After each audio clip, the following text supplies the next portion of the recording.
It's Wednesday and it's already the middle of the month. Hi, good morning, and welcome to the only platform on TV where you can share your views on some of the biggest issues in the news today.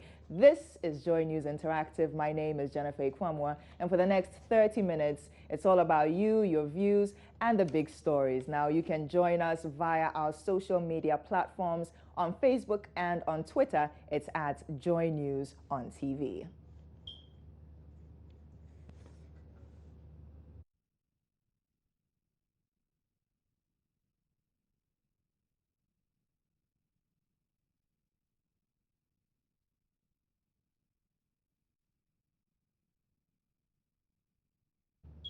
So where do we begin? Let's start with President Akufo-Addo and his government, which some are claiming is expanding to be what will be the largest government in recent times. Now, the Information Minister, Mustafa Hamid, has come out to, clarify that the president didn't say he was going to run a lean government, but rather he was going to run an effective government. But this has also raised concerns that should an effective government be that large? I mean, can the public purse actually handle all those ministers and deputies? Well, we try to find out some of your views on that on Facebook, as in, does a large size equal greater efficiency, or should we stick to protesting for a leaner government? Well, you shared some of your views on that, and I'll be reading those shortly. Yes, I can read those right now, actually, and there's the president on your screens, and this was during the announcement of some of the ministers. And we had some of your comments with Michael Madden saying the bottom line is that at the end of the day, Ghanaians will account with the thumb. The president might be on the right path if only this decision is based on value judgment and not on party pressure and job for the boys. Anything less than this, I can bet my last coin that bitter lessons await him. Romeo says, well, NPP does not know the meaning of incompetence. And completely off track, Prince Nuruddin Baumia says competent leaders are needed so as to move the country to its right direction. That's simple. Boo Dennis. He promised many people jobs when he wins. Now he wants to be able to employ all or almost all, and that's why he's creating more portfolios. And Baba Musa also saying that, the same accusation was made against Professor Mills's government. With the size of the ministers. David Agbe, I honestly think what we need is a strong civil service, a dedicated and patriotic civil service. Most of these portfolios are just jobs for party members, jobs that the civil service can do. So the issue of large size and civil service seems to be stirring or ruffling a lot of feathers on social media. Nana Kofi Frimpong says, let's wait and see the work they will do. Their term of office will decide. Issa, over 100 ministers. My Lord, this happens to be my first disappointment of this governance. Yakubu Muftau says family, daughter, friends, and waste of taxpayers' money. James Afode, all we need is his government to appoint people that can work effectively to build the nation. Christopher Juma is asking, was he not the same person who said the previous government was too large, hence he would reduce the number? How come the number is going up? And Fred is saying, well, it's better than corruption. So those are some of your views on the size of the Akufo-Addo administration. Is a large size a sign of strength and efficiency, or will it prove more strain on the public purse? Just let us know on our Facebook platforms at Joy News on TV. Now, moving on to other issues. Today is World Consumer Day. Now, my colleague Sheila Tamaklo went out to find out from, retailers, traders, and consumers what they know about this day. Take a look. This is a retail space where buying and selling goes on. This is actually a local or traditional market here. Now, we have buyers and sellers, and we, the buyers, are the consumers. As a consumer, you have rights. If you should buy a commodity and you're not satisfied with the product that you have, you have a choice whether to return it or to keep it. But are you aware of such rights? Well, we will find out from the ordinary Ghanaian if they know about their rights as a consumer. All I know is when the goods are expired, we can report them to the, I think, and the FDA, Food and Drugs Board, and then they can do something about it. But what I usually knew was that they'll go around in stores to check. But I think they've stopped doing that. I've had an incident where the person was like, I have to change it with a different brand, which I wasn't prefer. Like, I didn't like it because of the color, that's all. If the person willingly wants to change it for a different product, fine. If not, the person wants his money back to buy it from a different store, there should be a way out. But normally they don't want to give you the money back. Once you buy from them and there's an issue, they prefer to change it for you instead of maybe giving your money back in case you don't want it and you want to go and buy it from a different source. There should be something to protect us as consumers. From what we heard, most people are oblivious of their rights as a consumer. But did you know that as a consumer, you have the right to adequate information on the products you are purchasing, which will allow for adequate comparison before you purchase your goods? Likewise, did you know that as a consumer, you have rights to protect you in case you find yourself in a fraudulent situation? Well, today on AM Business, we'll be throwing more light on your rights as a consumer. It's no surprise that most people tend not to be aware of their rights as consumers. According to consumer rights protection expert Kusi Adomako, this could be largely blamed on the absence of a policy on consumer rights protection. So that was my colleague Sheila Tamaklo giving us some insight into World Consumer Day. Now, we also asked you what you know about this day and whether you know who to take your concerns to or your grievances to if you have a problem with a product or service, and that was on Facebook. I'll read that shortly. But today also happens to be World True Confession Day, and that is a day where you have the chance to air all your secrets and all the, the things, your deepest, darkest things that you don't want anybody to know about, and, live the day with a clean heart. So first, let me just read what you said about consumer protection, and then we'll look at World True Confession. So on the Consumer Protection Day, just two messages. Prince Nuruddin says the Consumer Protection Agency is the appropriate institution to address consumer concerns. And Andy Mama says, what I know is the Consumer Protection Agency is the organization responsible. So you both got it correct. I wish I had a prize for you, but I don't. I think it's great. So keep on spreading that awareness. Now, as I said, it's World True Confession Day and time to share all those darkest secrets and live with a clean conscience for at least one day of the year.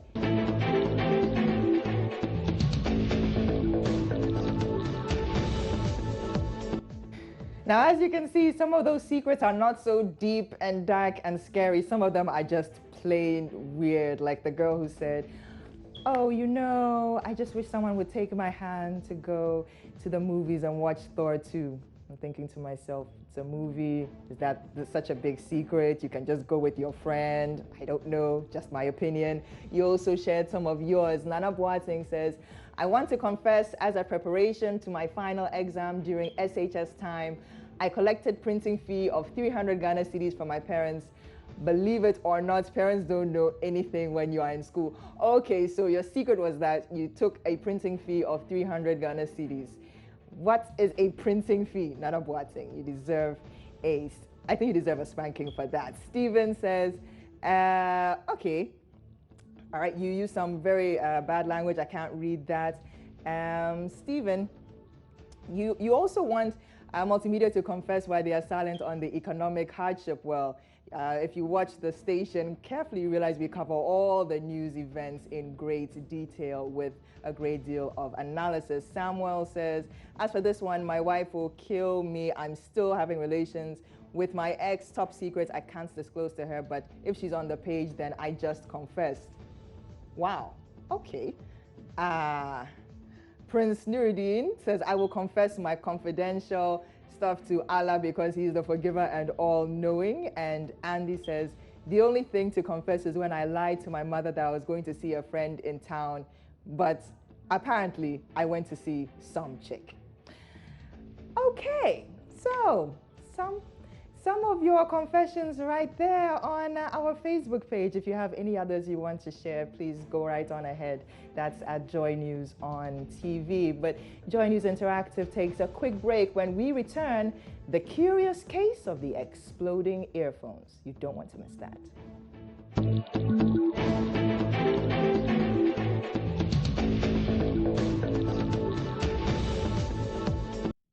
Now you're still watching Joy News Interactive on the multi-TV channel and you can catch us on GoTV, DSTV. You can watch us online on our YouTube channel. I mean, wherever you want to watch Joy News Interactive, you can catch this program. And you know, we're still getting all your views on our Facebook and Twitter platforms, and that's at Joy News on TV. Just a quick recap, we've been talking about President Akufo-Addo's government size. Is it too large? Is it too small? If it's too big, does that mean it's going to be more effective or less?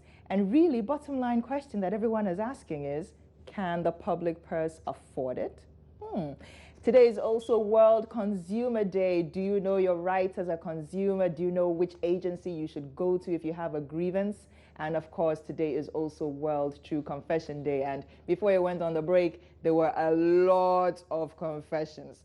I think some people, some marriages or some relationships are going to be in serious trouble after this program, especially if they both partners follow the Joy News page on Facebook. A lot of questions will be asked. A lot of fights might start. But moving along, I told you about a young woman who was on a plane traveling from Beijing to Melbourne, Australia, and she was having a great nap. And before she was aware, she realized there was an explosion. She woke up all of a sudden, and it was her earphones, which were actually on fire. This is a story best watched, so just take a look. Australian authorities have warned about the dangers of using battery-powered devices on flights after a woman's headphones caught fire.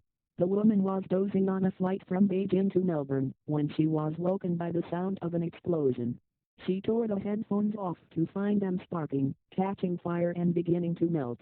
The explosion and fire left her with a blackened face and blisters on her hands. The passenger, who has not been named, told the Australian Transport Safety Bureau that she was listening to music when the explosion occurred. Why do lithium batteries explode? Battery with inbuilt fire extinguisher developed. I just grabbed my face, which caused the headphones to go around my neck. I continued to feel burning, so I grabbed them off and threw them on the floor.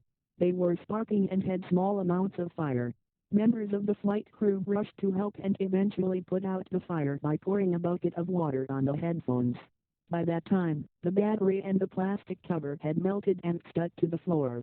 For the remainder of the flight, passengers endured the smell of melted plastic, burnt electronics and burnt hair, the ETSB said in its report. The report did not mention the brand of headphones, but said it believed that a fault with the lithium-ion batteries was the likely cause. Well, fortunately, the young woman she didn't die, but her injuries do look quite serious, and she's learned her lesson in a very painful way. And as the story mentioned, it was perhaps caused by the lithium-ion batteries exploding, but they can't confirm that as yet, whether it was the earphone, a malfunction with the earphone, or with the phone or musical device she was using. But in all instances, please be careful. Now, speaking of being careful and medical issues and the rest, as you know, from Monday, the Joy SMS team and the AM show have been in Kumasi, and they've been broadcasting live in front of the uncompleted maternity block of the Komfanochi Teaching Hospital. Earlier this week we premiered the documentary Next to Die, which was a Joy News special assignment, which highlighted the plight of medical personnel, of mothers, and of infants there. And the tagline was, at least 4 of those babies who are born over there, they die for a variety of reasons. And one of the main ones that can be pointed to is the fact that the maternity block, which started in 1974, is yet to be complete. So that has risen to a lot of issues of congestion, of safety and hygiene in the current NICU block at Comfort Anoche. Now, because of that, hashtag JoySMS has been trending on Twitter, with everybody commenting on this issue and how they can help. So let me read some of your messages that you've been sending us on Twitter. Nakwale writes, hashtag JoySMS at Dikojo Yankson. Thanks for shedding light on this abject plight. We Ghanaians must place more premium on living people. Kwame Anim at Kwame Anim writes, political figures don't use our hospitals, neither would they send their kids to our schools. We use it and must fight for it. Hashtag JoySMS. David Tego says, what can we do as individuals to help? Please let us know at least the very little that we can do and in the shortest possible time. Hashtag finish this now. So that's the official hashtag for this project. It's hashtag finish this now. Atokwamana tweeting at Maka says, we speak of the patients, let's not forget the trauma doctors also go through in their quest to save a life. Very true, because the doctors are often in a dilemma, which patient to save and to help and which patient to let go. It's a very difficult position to be in. At Giveaway also says, the premium we place on living people and lives not yet is manifest in how we handle birth and accidents. At Kaj Saha says, I want to see the leaders who got reports from CAT in jail. These people are dangerous and have no regard for human life. RT retweet if you agree. And she tweets again, anyone who has given birth would sympathize with having to give birth on the floor, in capital letters, in CAT, a major hospital. Well, she tweeted a third time saying the conditions at CAT make me livid. Just the fact that a new mother has to leave the building to go to the washroom is sick. So many other messages on this very issue. At Intria J writing, my God, why should this happen in Ghana? Our leaders should sit up. Mr. Ansar, sorry because I'm in tears this morning. At Stina _Olive, we're all victims in this situation. How can a useful building be neglected for 43 years? And that's the angry face.